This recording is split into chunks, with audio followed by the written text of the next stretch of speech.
Olá, você está no canal da Igreja CI. Você vai ouvir agora uma palavra do Evangelho do Nosso Senhor que pode transformar a sua vida.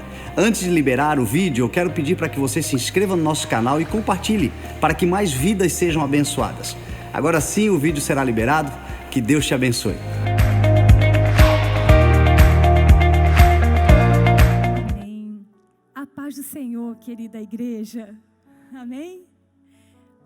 Olha, é uma alegria estarmos aqui com os servos de Deus, com os nossos amigos queridos e também com os nossos amados irmãos. Vamos compartilhar aqui a palavra de Deus e simplesmente não tem uma vez que a gente não abra essa palavra que Deus não fale com a gente. Você concorda com isso? Se essa é a palavra de Deus, todas as vezes que nós abrirmos, ela falará conosco. Ela falou comigo. E com certeza falará contigo também. Mas eu só quero que você saiba de uma coisa. Não importa a situação ou a circunstância que nós possamos viver ou passar na nossa vida, há uma certeza. Porque grande és tu, maravilha fazes tu, não há outro igual a ti. Não há. Não há outro igual a ti, porque grande és tu, maravilha fazes tu. Não há outro igual a ti. Não há. Não há outro igual a ti.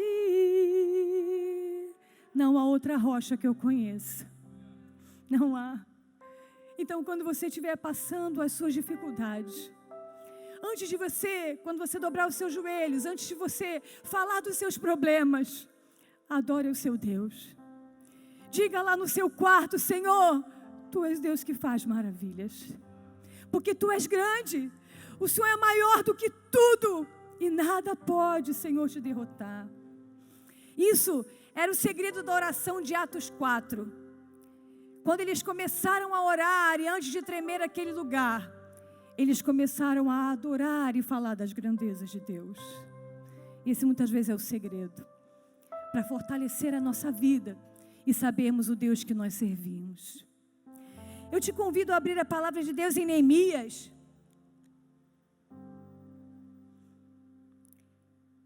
Versículo 2, capítulo 2,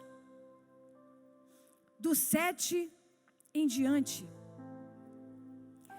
que diz assim, olha: disse mais o rei: se ao rei parece bem, dê-me cartas para os governadores da além do rio, para que me deem passagem até que eu chegue a Judá, como também uma carta para Asaf, guarda do jardim do rei, para que me dê madeira para cobrir as portas do passo da casa, e para o muro da cidade, e para a casa em que eu houver de entrar. E o rei me deu, segundo a boa mão de Deus sobre mim. Então eu vim aos governadores da além do rio e dei-lhe cartas do rei, e o rei tinha enviado comigo os chefes do exército e cavaleiros. O que ouvindo Sambalate, o Horonita, e Tobias, o servo amonita, lhe desagradou muito, com grande desagrado, que alguém viesse a procurar o bem dos filhos de Israel. E eu cheguei a Jerusalém e estive ali por 3 dias. E de noite me levantei, eu e poucos homens comigo. E não declarei a ninguém o que meu Deus me pôs no meu coração para fazer em Jerusalém. E não havia comigo animal algum, senão aquele que eu estava montado.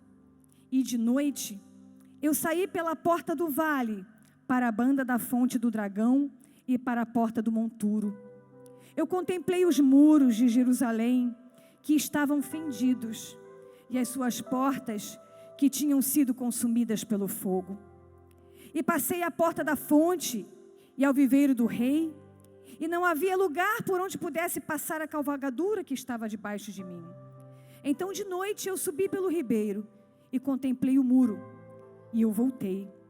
Eu entrei pela porta do vale, e aí eu voltei.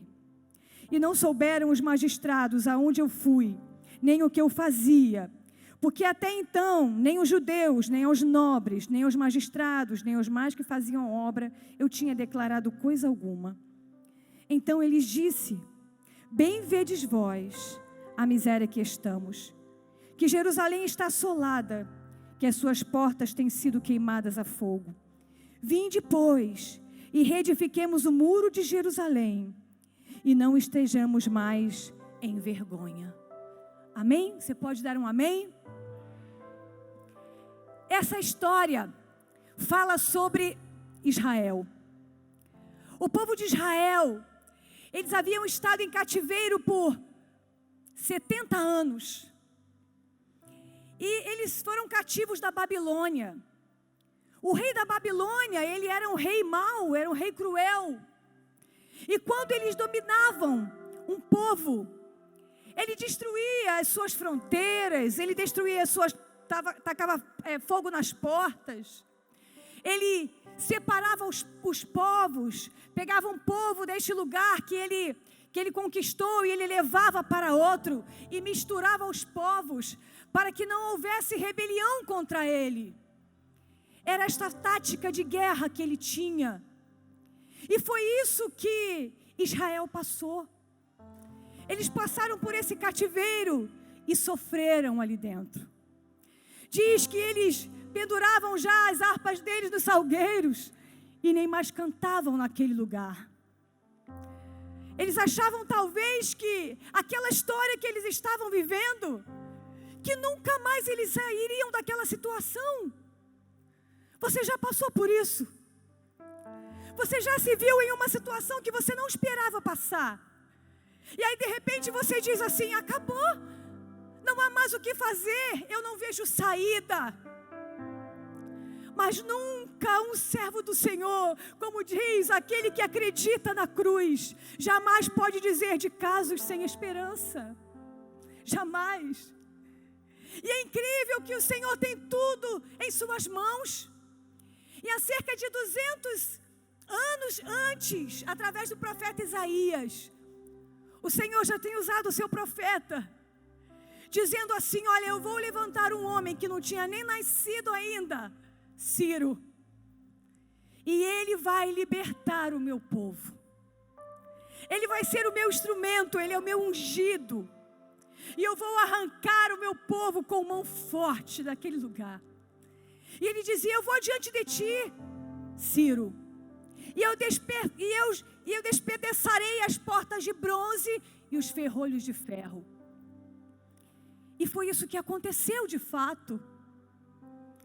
Eu imagino que num dia comum, como mais um dia daqueles em que talvez eles vivessem pensando: não tem jeito, não tem jeito, eu estou cansada desta situação. De repente há um decreto do rei, dizendo: olha, há uma lista, uma fila, porque o Deus dos céus me levantou, disse o rei Ciro, para ser o libertador deste povo. Eu imagino o alvoroço naquele lugar, o pessoal se ajeitando, chegando em casa, dando a notícia, dizendo: olha, o inesperado aconteceu, o nosso Deus é vivo, é poderoso, Ele não se esqueceu de nós. Não importa se foi 70 anos, 100 anos, não importa, mas o Senhor não dormita e nem dorme. Ele está vendo o que você está passando. Ele está acompanhando a tua causa, as tuas situações, aquilo que você tem vivido. E assim aquele povo se organizou para voltar, enfim, para Jerusalém. E isso foi ao longo de anos. O primeiro povo foi com Zorobabel, reconstruir o templo. Um tempo depois com Esdras. E enfim, Neemias. O povo ficou tão feliz que surgiu o Salmo 142. Quando o Senhor restaurou a nossa sorte, nós ficamos como quem sonha. Então a nossa boca se encheu de riso e a nossa língua de júbilo. As nações vão olhar para nós e vão dizer: grandes coisas fez o Senhor por nós. Por isso estamos alegres. Oh, aleluia. Mas, se você observar esse salmo, de repente ele muda a temática. De repente, eles estão adorando, glorificando, felizes da vida. E de repente eles param e dizem: restaura, Senhor, a nossa sorte. Como as torrentes do Negueb. Mas o que aconteceu?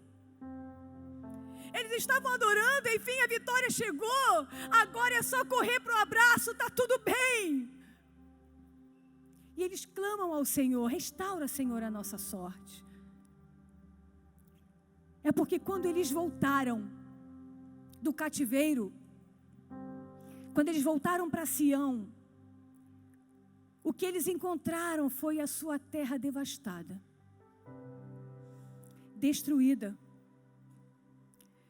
E quando eles se depararam com isso, eles entenderam que sim, estamos livres do cativeiro, mas agora nós precisaremos lidar com as marcas do cativeiro. Eles entenderam que o cativeiro se foi, mas as marcas, elas ficaram. E agora o que lhes restava? E eles entendiam que agora era necessário restaurar, reconstruir. Você está entendendo isso? Olha, diz a palavra de Deus que nós estávamos perdidos em nossos pecados e delitos, afastados de Deus, prisioneiros de Satanás, prisioneiros do pecado. Estávamos acabados, não tínhamos mais direito a nada, estávamos em cativeiro. Mas como nós temos um Deus que tudo sabe, tudo vê, diz que havia um plano oculto em Deus desde antes da fundação do mundo, de que Ele enviaria o Salvador e o libertador da nossa vida. Aleluia! Você pode glorificar ao Senhor por isso? Não existe caso sem solução para Deus. Ele nos libertou do império das trevas e nos transportou para o reino do Filho do seu amor. Quantos foram libertos do império das trevas aqui? E aí o Senhor Jesus, quando Ele vem falar a sua obra. Quando Ele pisa na terra para nos libertar, Ele lê Isaías 61. E Ele começa a dizer: o Espírito do Senhor Deus está sobre mim. Esta é a obra que eu vim fazer. Porque Ele me ungiu para pregar as boas novas. Ele me ungiu para reconstruir os corações quebrantados. Ele me ungiu para libertar os cativos, pôr em liberdade os algemados, para consolar aqueles que choram.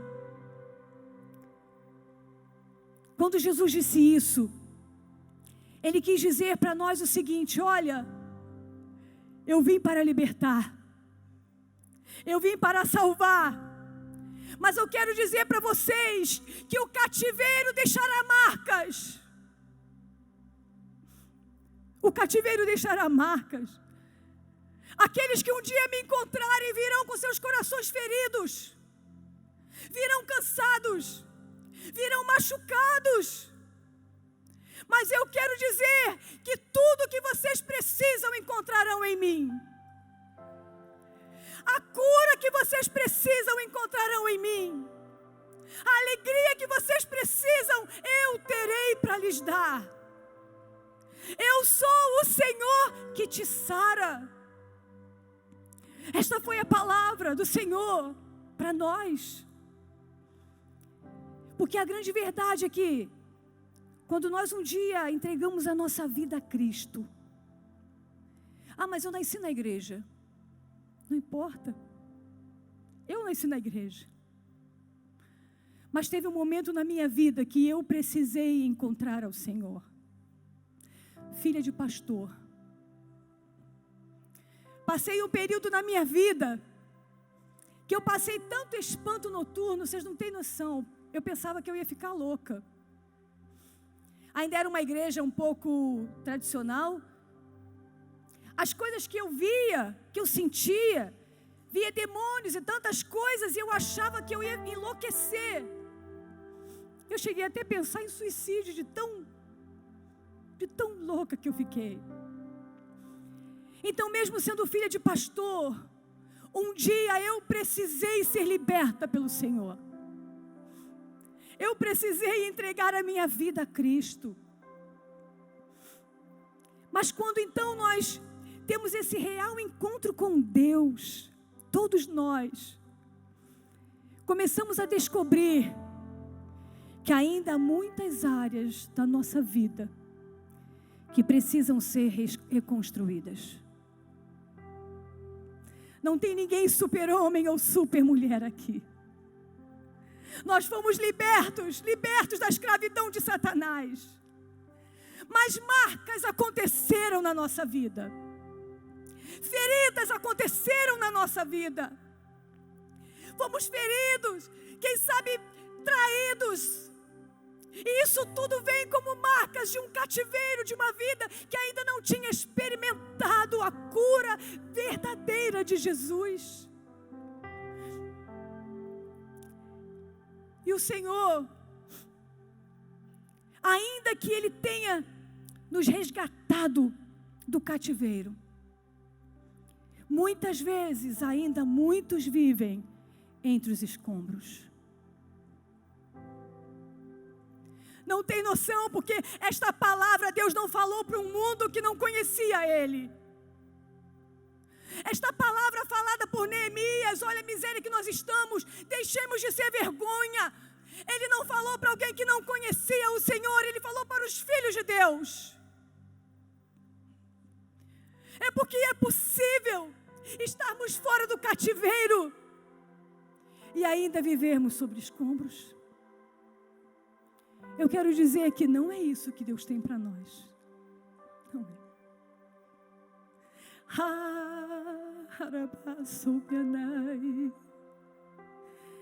O que Deus tem na nossa vida é tão lindo, irmão.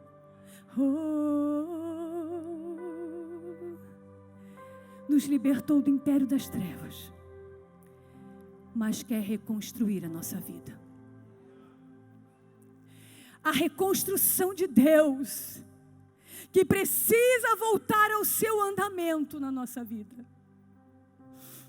E Deus quer que a gente tome conhecimento do estado que estamos. Qual é o estado que você está? É uma palavra muito em voga, né? Status quo. Como é que é a situação, o atual estado das coisas na sua vida? É preciso ser sincero com você mesmo. Isso não tem a dizer com o número do seu cartão de membro. Não tem nada a ver com o tempo que você tem de igreja. Não tem. O que Deus tem para nós é dizer para nós que há uma obra a ser completada na nossa vida. E Ele não quer você sobre os escombros.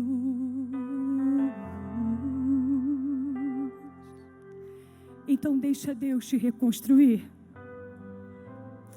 Deixa Ele trabalhar, deixa Ele reconstruir o teu interior.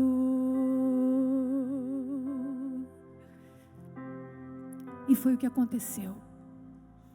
A obra começou, recomeçou, quando Neemias soube do estado das coisas. Quando ele recebeu, a sua família, os seus irmãos chegaram lá e falaram: olha, como é que está o estado das coisas? E ele disse: olha, lá em Jerusalém, o povo está numa miséria, está tudo arrebentado. Descobrir o estado das coisas fez Neemias ir para o seu joelho. Porque a obra que, por mais que nos esforcemos, nós temos um limite, mas o poder de Deus age ilimitado. Não existe ninguém que Ele não possa consertar. Não existe vida que Ele não possa restaurar. Não há. Nós precisamos dEle. É como Jesus falou para Pedro quando ele começou a afundar. Pedro, é como se ele dissesse: para aquilo que você quer fazer, você precisa de mais fé. Ainda é pequena para realizar isso, Pedro. Então Deus... E aí Neemias começou a orar e jejuou, clamando ao Senhor: Senhor, como eu posso saber do que está acontecendo e não fazer nada? Senhor, me ajuda. Mas ele não sabia que o fato desta notícia chegar até ele, já era a mão de Deus. Temos a consciência de como está a nossa situação. Muitas vezes é Deus nos cutucando. Às vezes, uma vez eu compartilhei isso com as irmãs, às vezes Deus nos permite cansar, para a gente tomar uma atitude. Está desconfortável. O perigo é quando viver sobre os escombros está confortável para você. Mas para o Filho de Deus, não é isso que Ele tem. Ele quer restaurar a sua vida. Ele quer te levantar. A vida no Senhor é muito mais do que isso que nós temos vivido. É muito mais rica. É muito mais maravilhosa do que talvez aquilo que nós temos vivido há tantos anos. Porque só paramos por aí. Ele nos libertou do império das trevas. Só paramos por aí, mas nos esquecemos da obra que está na mão de Cristo a realizar, as cadeias que Ele vai quebrar, que tem prendido a mim e a sua vida, a cura que Ele vai fazer, que tem te deixado enfermo da alma e do corpo. Isso ainda está à disposição do povo de Deus. Aleluia, aleluia. E quando Neemias começou a fazer a obra, os inimigos não gostaram. Porque, como eu falei, havia mistura. Sanbalate, Tobias, Gesem, eles já tinham um lugar ali naquela região de Jerusalém. E aí eles começaram a se mover. O que eu quero dizer com isso? Quando você começar a se posicionar, o inimigo vai começar a se mexer. Porque você está sofrendo, mas está quietinho.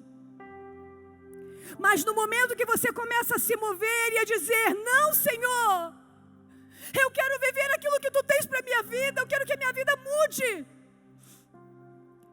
De repente o inimigo começa a te apertar. E foi o que aconteceu com Neemias.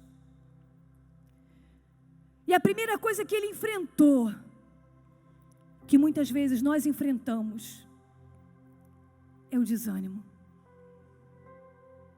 Você vai enfrentar desânimo quando começar a lutar para sair deste lugar em que você está acomodado.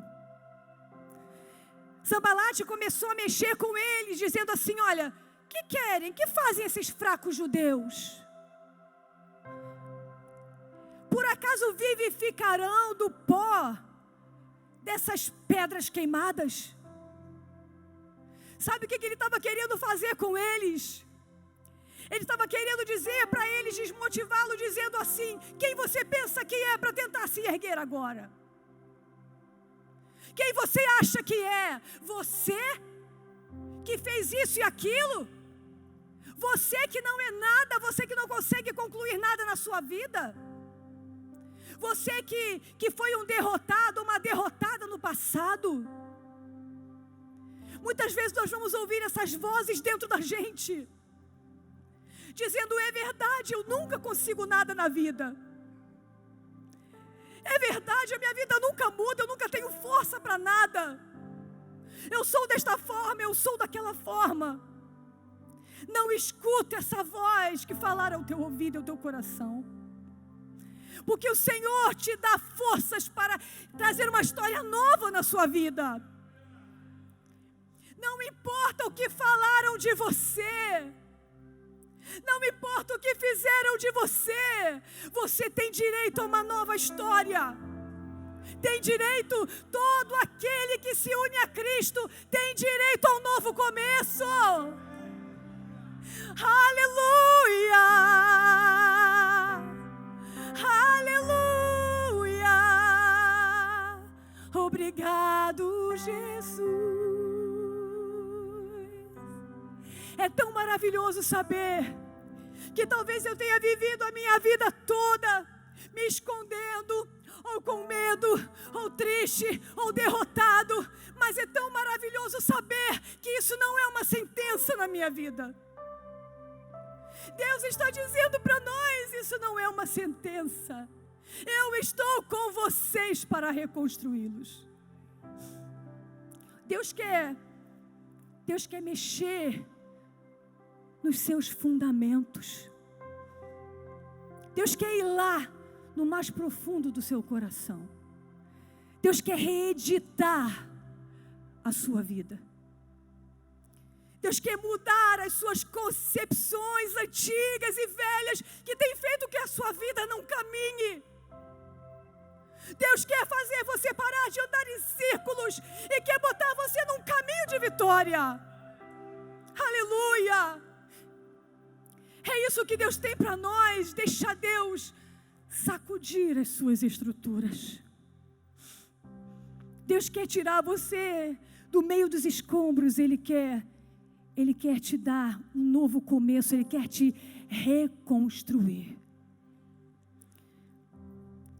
E é isso que o Senhor faz conosco. Porque a história que vivemos na nossa vida, desde a nossa infância, a gente vai acreditando que é de uma forma. A gente vai ouvindo, a gente vai interpretando, a gente vai sentindo de um jeito. E aquilo acaba por guiar a nossa vida. Então nos vemos assim. Se a vida toda eu vivi numa vida de privação, de dificuldade, uma vida toda de fracasso, ou disso ou daquilo, então eu acredito que é assim que eu sou. Você é mais que vencedor. Aleluia! Você é mais que vencedor. Deus quer tirar as marcas da rejeição da sua vida. Deus quer tirar as marcas da traição da sua vida. Do abandono, se você viveu isso. Das comparações, se você foi comparado a tua vida toda. Deus diz, você é único aos meus olhos. Não melhor, não pior, apenas propósitos diferentes. Imagine se fôssemos todos iguais. Então Deus quer dizer para nós hoje que Ele quer restaurar aquilo que ainda está em ruínas. Ele quer te fazer vencedor. Depois, Sambalat veio e ele começou a tentar parar Neemias, dizendo para ele, eu vou escrever uma carta para o rei, porque andam falando aí de você, falam que você está fazendo isso para se promover, e isso e aquilo. O que Neemias falou? Eu não vou descer ao vale de Ono, eu tenho uma grande obra. Você não é pouca coisa, você é uma grande obra de Deus. Você é uma grande obra de Deus, aleluia!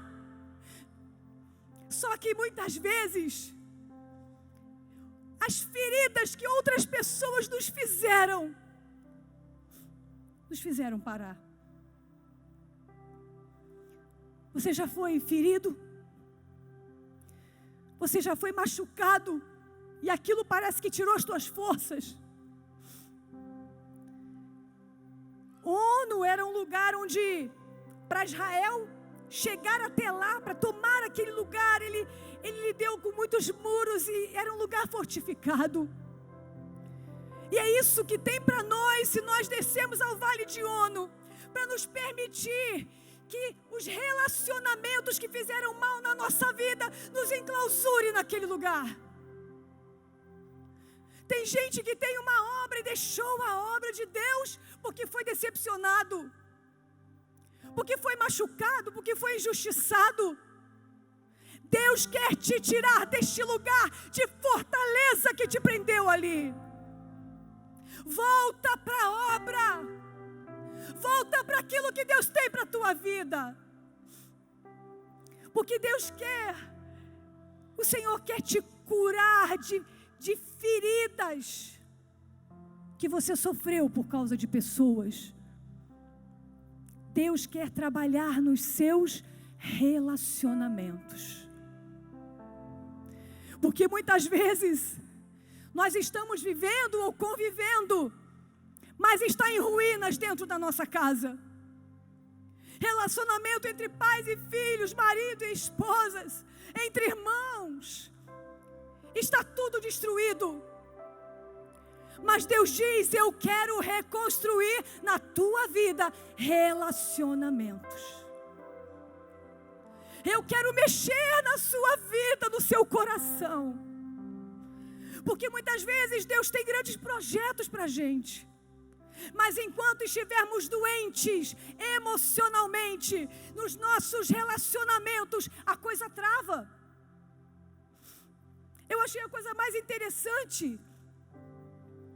que havia um rapaz que ele estava brigado com a sua sogra. Aí quem é casado fala assim: sogra.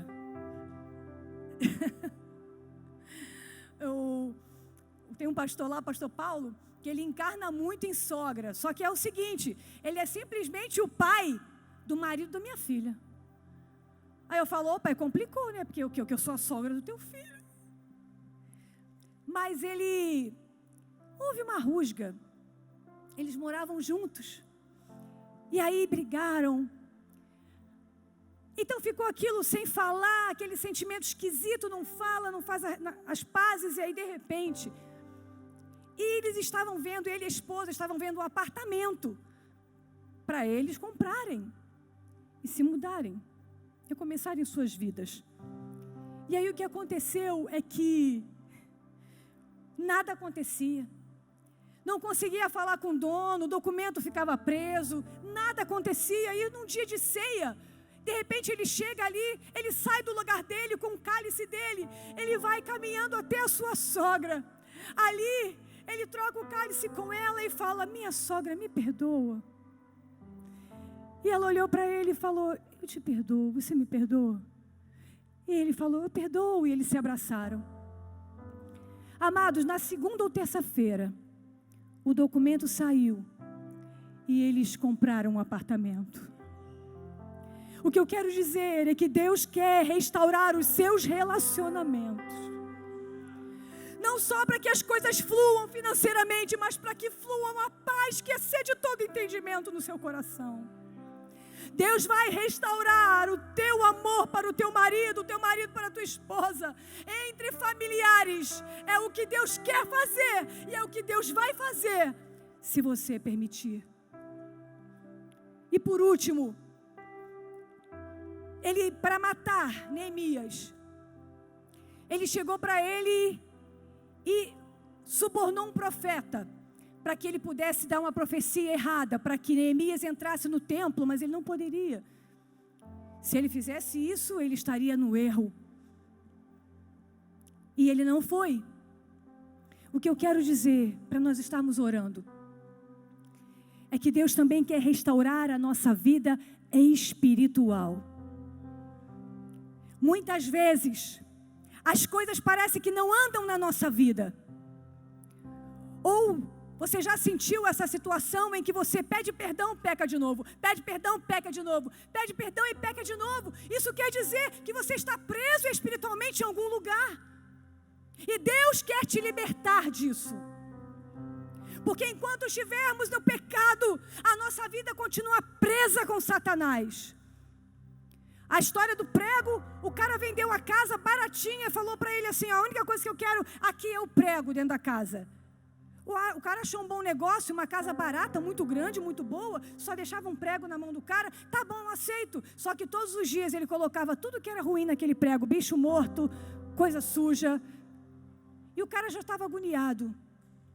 O que eu quero dizer é que muitas vezes Satanás deixa a gente pensar que está bem, só tem um prego na nossa vida. E esse prego está destruindo a nossa vida. Deus diz hoje assim, ó, arranca esse prego. Eu te dou autoridade para dar coisas muito melhores e você não precisa ficar preso com isso. O Senhor falou para aquele povo, considerai o vosso passado. Ele podia falar, esquece para trás. Não, ele disse, considerai o vosso passado. Olha, vocês estão cometendo os mesmos erros que um dia deixaram vocês presos no cativeiro. Cuidado com isso. Deus quer reconstruir a nossa vida por meio de consertos. Quando o Senhor falou com a igreja de Éfeso, Ele falou assim, olha, lembra de onde caíste e arrepende-te. Lembra, traz à memória, se você tem feito algo que tem desagradado ao Senhor teu Deus. Onde? Vai aonde foi. Às vezes nós queremos orar daqui para cá, dizer, Senhor, agora eu fecho essa porta, Senhor amado, daqui para frente. Mas olha só, a porta foi aberta lá. E Deus diz, aonde você começou esse pecado? Aonde foi que você abriu essa porta? Onde? Vai lá. Vai lá nesta porta, expulsa esse demônio que ficou como um porteiro desta porta, que um dia você e eu abrimos. Vai lá e diz, eu selo esta porta com o sangue de Cristo. Eu me arrependo dos meus pecados e eu mudo a minha vida. Aleluia. Sabe por quê, amados? Porque a santificação não é só parar de sujar. A santificação é limpar a sujeira. E o sangue de Jesus é poderoso para nos purificar de todo pecado. Hoje eu quero dizer para você, aleluia, esse Deus é tremendo e maravilhoso. Hoje Deus diz para nós que para que você vença, para que você reconstrua a sua vida, e Ele é contigo, primeiro, reconhece que você precisa. Reconhece que você está ferido. Reconhece que você tem andado angustiado. Reconhece que a tua vida precisa de uma mudança. Reconhece que existem marcas na sua vida que Jesus precisa curar. Aleluia! Vença esses inimigos.